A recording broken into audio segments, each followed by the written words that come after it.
A ponernos en contacto con un periodista especializado en política internacional, Marcelo Taborda. Bueno, ya mismo lo saludamos. Hola, buen día Marcelo, ¿cómo estás? Hola, buenos días, ¿cómo les va?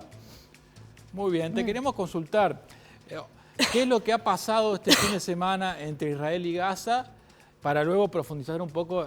Recién el informe mencionaba la guerra de hace 50 años de Yom Kippur con Egipto, pero ¿qué es lo que ha pasado estrictamente este fin de semana entre Gaza e Israel?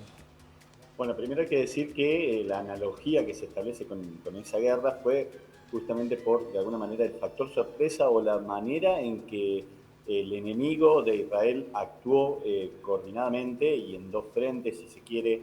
En este caso no hubo un segundo lugar inicial, después hubo alguna incursión de Hezbollah desde el Líbano en la jornada posterior, pero el sábado pasado eh, prácticamente fue un juego o una ofensiva sorpresa, que eso es una de las primeras interrogantes que se plantean en el gobierno de Netanyahu, que es, podríamos decir, un gobierno de derecha o incluso con aliados de ultraderecha que hace gala del tema de la seguridad y del control de sus fronteras.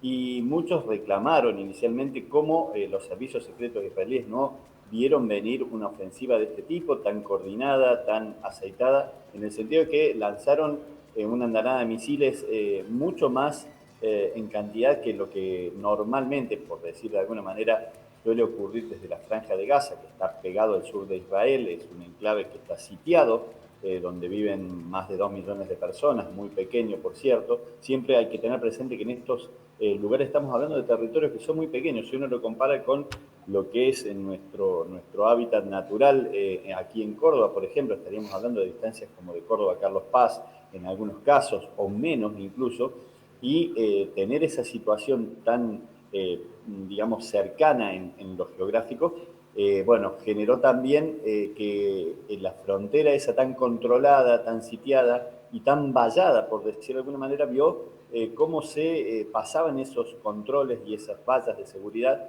al mismo tiempo que se disparaba esta andanada de misiles. Y aquí es lo inédito en estos últimos tiempos, fue, digamos, el paso de milicianos o la infiltración, como denominó Israel, o si se quiere, la llegada del otro lado de la valla y la toma de rehenes o la ofensiva que causó decenas de muertos en diferentes localidades del sur israelí. Casi coordinadamente actuaron estas facciones o milicianos de Hamas, y se está tratando de averiguar si hubo apoyo de otros, de los grupos integristas o fundamentalistas que actúan desde la Franja de Gaza, y ver cómo no dio respuesta inmediata ni el ejército, ni las fuerzas de defensa israelíes, ni tampoco la dirigencia política, que después, como ustedes mencionaban, o se mencionaba en ese informe, el primer ministro Benjamín Netanyahu hizo la referencia que estaba el país en estado de guerra y preparó a la nación para una respuesta a la vez que se tomaron los recaudos, ¿no? Pero un primer cuestionamiento es cómo los servicios tan aceitados de seguridad, que se jactan de ser de los Eso te iba a más... preguntar, ¿cómo no se dieron cuenta? ¿Cómo no advirtieron este ataque? Es un tema de debate actualmente. Seguro que una vez que pase esto, me refiero a la situación más cruda de lo bélico, la represalia que se está ejecutando en estos momentos y la contraofensiva que se está llevando adelante en la Franja de Gaza, los interrogantes y las incógnitas están, digamos, puestas sobre el tapete a cada instante, sobre todo por los sectores de la oposición israelí. Hay que decir que Netanyahu no las tenía todas consigo, estaba siendo cada prácticamente fin de semana objeto de reclamos masivos, populares. Hay una política del gobierno de derecha y con sus aliados de ultraderecha de avanzar sobre la Corte Suprema de Justicia de Israel. Y además todavía están pendientes muchos sonados casos de corrupción. Hay que decir que Netanyahu es el gobernante que más tiempo ha estado en el ejercicio del poder en Israel desde que se creó el Estado en 1948. Incluso los padres fundadores, como les llaman a quienes participaron de la creación de ese Estado después de la partición de Palestina, no estuvieron tanto tiempo en el poder como Benjamin Netanyahu, que cada tanto sistemáticamente, después de ser removido del cargo en alguna elección, se las ingenia para trazar o conciliar nuevas alianzas y volver o regresar al poder como lo estaba haciendo en este caso. Algunos incluso apuntan a, siempre entrando en el terreno de especulaciones, que después de esta ofensiva, digamos, habrá muchas, cuentas que saldar, pero también se dice que, como ocurre en cualquier parte del mundo, cuando hay una situación de guerra o cuando el país se abroquela detrás de sus dirigentes ante una situación extrema, el que está en el poder gana más espacio de predicamento y logra tener cierto aire para seguir ejerciendo ese cargo. Marcelo Taborda, se menciona también que otra de las causas de este ataque de Hamas sería porque Israel estaba a punto de firmar un acuerdo con Arabia Saudita y que eso ponía en tensión con Irán. ¿Cómo juega el tablero de la geopolítica de la región, ¿no? Y ahora Estados Unidos prometiendo ayuda militar rápidamente, China por otro lado diciendo...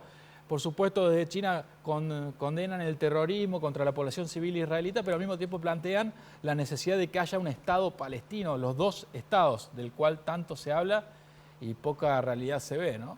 Bueno, es una de las falencias de la comunidad internacional que nunca presionó o supo ejercer la muñeca para que finalmente lo del Estado palestino se concretara, ¿no?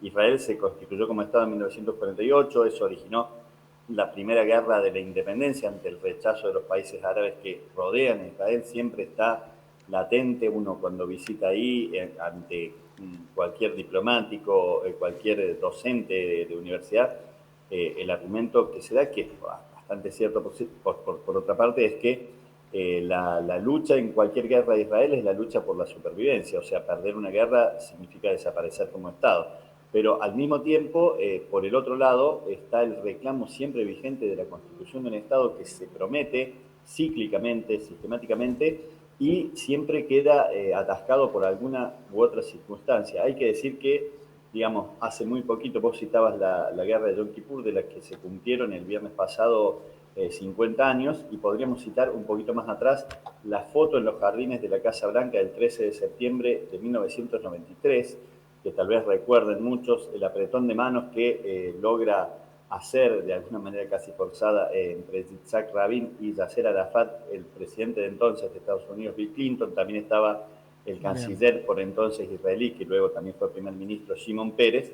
Y estas tres personas, Peres, Rabin, Arafat, galardonados al año siguiente con el Nobel de la Paz en 1994, sí, no pudieron terminar de hacer cuajar ese Estado, entre otras cosas, porque un extremista de la ultraderecha judía, Yigal Amir, asesinó a Yitzhak Rabin en 1995 y prácticamente dejó trunco lo que era la parte, podría considerarse, por lo menos yo lo considero así, más seria de un proceso escalonado hacia la paz. Es decir, lo que fue primero la autonomía en Gaza y Jericó, el regreso de Yasser Arafat, la instalación de él en ese territorio palestino y la idea de que paulatinamente los palestinos iban a recuperar autonomía y territorios. Uno de los reclamos que se traza, o al menos esgrime Hamas, es que la ocupación de Israel ha seguido sobre esos territorios en disputa, ha seguido en los últimos años y sobre todo se ha acentuado, como lo decía el informe, en algunas regiones porque los asentamientos que internacionalmente han recibido condenas de alguna u otra manera se han legalizado y cada vez más, y con la promesa además que conlleva de cuando se instalan colonos judíos en algún territorio, hay una protección de parte del ejército y la atención se va mudando pequeños kilómetros, pero un poco más cada vez. Sí. Y eso repercute en lo que ocurrió este fin de semana. Te agradecemos muchísimo el contacto con Crónica Matinal. Gracias, Marcelo, que tengas lindo día. Interesantísimo. Bueno, allí está. Todo panorama completo con todas las miradas de lo que está pasando en Israel y Gaza, que es sumamente complejo. Hay toda una historia por detrás.